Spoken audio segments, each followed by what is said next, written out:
Estas historias que les voy a contar son totalmente reales, me sucedieron a mí. Y como muchas personas que crecimos aquí en México en los pueblos, me tocó vivir en un ranchito donde pues en ese lugar había muchas supersticiones, se contaban muchas historias acerca de la Llorona, de las bolas de fuego, los duendes, la mujer de blanco, entre otras leyendas que había también de ahí del lugar, del cerro y demás. Una de las primeras historias paranormales que recuerdo aquí en este ranchito fue que yo vivía cerca de un arroyo y un estadio muy famoso de ahí del pueblo. En aquel tiempo las calles todavía pues no estaban ni siquiera empedradas. Algunas partes del pueblo no contaban con iluminación suficiente, estaban apenas en pláticas con el gobierno. Se habían hecho roles para poner lámparas en estos lugares que eran considerados las orillas y también para poder empedrar las calles. Entonces llovía y precisamente donde estábamos se encharcaba porque era una privada. En ese tiempo nosotros vivíamos a mediación de cuadra y abajito donde estaba la barda que topaba, ahí la calle no tenía salida hacia el otro lado, estaban construyendo lo que era la casa de mi tío, estaba en obra negra todavía. Así que después de nuestra casa seguía una entrada a un portón que era el corral de esa casa y atrás en ese corralón estaban los baños. Era muy común en aquellos tiempos que el baño siempre estaba afuera y lo más alejado que se podía de las casas.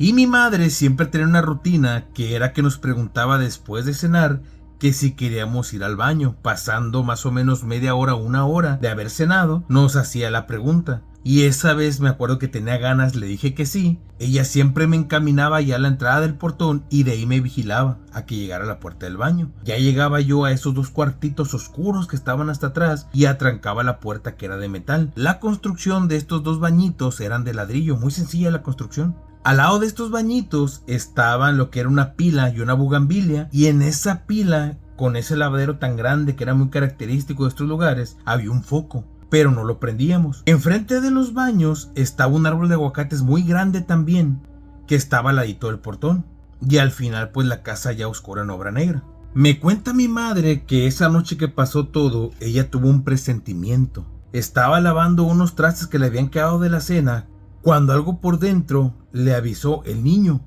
y dice que se salió. En ese momento yo ya estaba acabando, me dijo que si había acabado, le dije que ya, y se me hizo muy raro que esta vez se dejó venir caminando hacia donde estaba la pila para prender el foco. Al escuchar yo que ya venía, al sentir esa seguridad y ver que estaba ya por llegar, nos coordinamos. En cuanto yo abro la puerta con la cubeta para echarle agua, ella llega a prender el foco, enciende por medio de un hilito que tenía el foco que estaba ahí, y en eso escuchamos que del aguacate sale un aleteo muy fuerte. Y uno que es de rancho o que creció en estos lugares sabe distinguir cuando es una gallina, un pato, un guajolote, pero aquello era algo demasiado grande para ser un animal de granja. El aleteo fue tan fuerte que sacudió el aguacate y vimos como un bulto negro cayó en el techo de la casa que estaba ahí en obra negra. Se escuchó aquello negro con alas que cayó ahí. Inmediatamente mi madre me dice que me meta. Corremos, cierra la puerta. Mi abuelo quiso salir para ver qué era, ya que era un hombre que no le tenía miedo en la oscuridad, pero mi madre se puso en la puerta y le dijo que no. Ella me dice que sea lo que sea, esa cosa no era algo natural. Ya después de grandes lo platicamos con ella, hablamos acerca de esta experiencia con más familiares y hubo algo muy curioso, y yo voy a dejar aquí en la mesa dos teorías. Estamos hablando que cuando pasó esto eran los años 90 y estaba en pleno auge lo del chupacabras, que mucha gente, y estoy de acuerdo, dijo que era una cortina de humo por lo que estaba haciendo el gobierno, pero también hubo casos registrados en aquellos años de ataques a lo que eran ganaderos de Estados Unidos, a granjas incluso aquí en México, de una especie que no reconocían, la cual supuestamente drenaba a estos animales, les quitaba el líquido hemático y encontraban prácticamente los cascarones.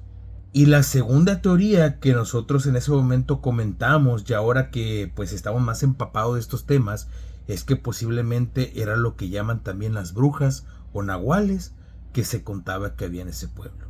Pero bueno, ustedes son los mejores jueces que opinan acerca de esta historia, y déjenme les cuento el segundo relato que me tocó vivir ahí. Esta historia sucede en la misma casa, en diferente año, y recuerdo que también fue algo muy extraño este fenómeno que nos pasó por la noche.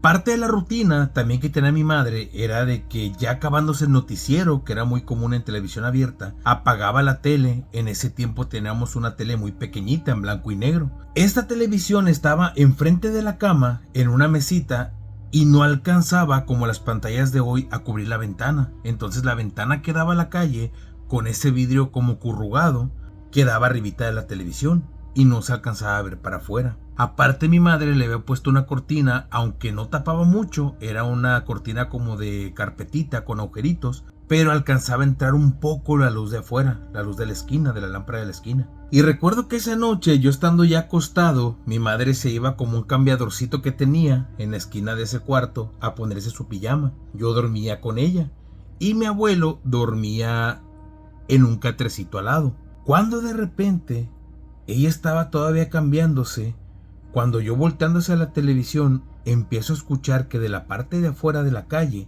y convengamos que esta calle que bajaba del estadio topaba precisamente en esa barda, no tenía salida a la otra calle. Como les comentaba, era totalmente privada.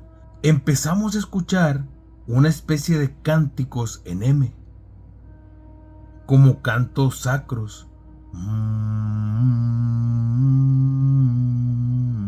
Algo así. Predominaban más las voces de mujeres, pero también se escuchaban de hombres. Y como aquellas típicas visitas que hacían los niños en diciembre pidiendo posada, se empezaron a ver como veladoras. Iban bajando por la calle una tras otra como tipo procesión. Pero lo curioso era que la calle no tenía salida. ¿Para dónde iban esas personas? Recuerdo que mi madre se regresó rápido y le dijo a mi abuelo que se había levantado que no abriera, que si tocaban, que escucháramos lo que escucháramos, no abriéramos y nos pusiéramos a rezar. Escuchamos aquellas voces todavía por algunos minutos, perdiéndose en la oscuridad, pero lo que no tenía sentido es para dónde iban. Y en aquel tiempo los eventos patronales o las fiestas religiosas eran todo un evento, y ni siquiera eran fechas para celebrar ese tipo de cosas. La verdad, una experiencia muy extraña que me tocó vivir ahí también en esa casa. Otra de las historias que me contaba mi madre, y recuerdo que una vez fui casi testigo de esta aparición, fue que en un tiempo después nos cambiamos a vivir a la esquina, en esa misma cuadra, ahora dándole el frente al estadio, la barda del estadio. Y ahí se contaba que pasaba la carreta, una tía había contado que escuchaba columpios que rechinaban dentro del estadio, pero no había en ese tiempo columpios ni ningún tipo de juego, no había absolutamente nada, simplemente eran las canchas, la pista para correr y una alberca que estaba olímpica y descontinuada, era todo, no había ese tipo de juegos para los niños. Y mi madre me contaba que ya por varias madrugadas había escuchado lo que ella llamaba el aullido. Dice que era un grito tan horrible entre lo que parecía ser una persona y un animal, pero que esto era tan desgarrador, tan difícil de soportar para el oído, que ella se tenía que tapar los oídos y aún así le taladraba en la cabeza aquel aullido.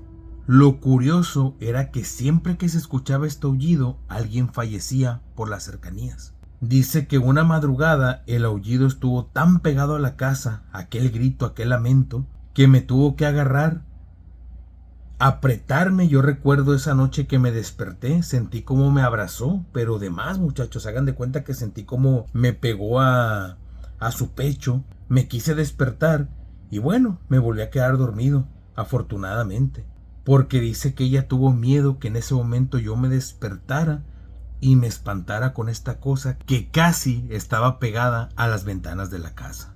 No les voy a mentir, yo no recuerdo haber escuchado nada, afortunadamente, pero varias personas del rancho contaban que sí era cierta la historia, que cuando alguien iba a desvivir, aparte de la superstición de las lechuzas, este aullido, donde fuera que se escuchara, alguna persona de ese sector desvivía.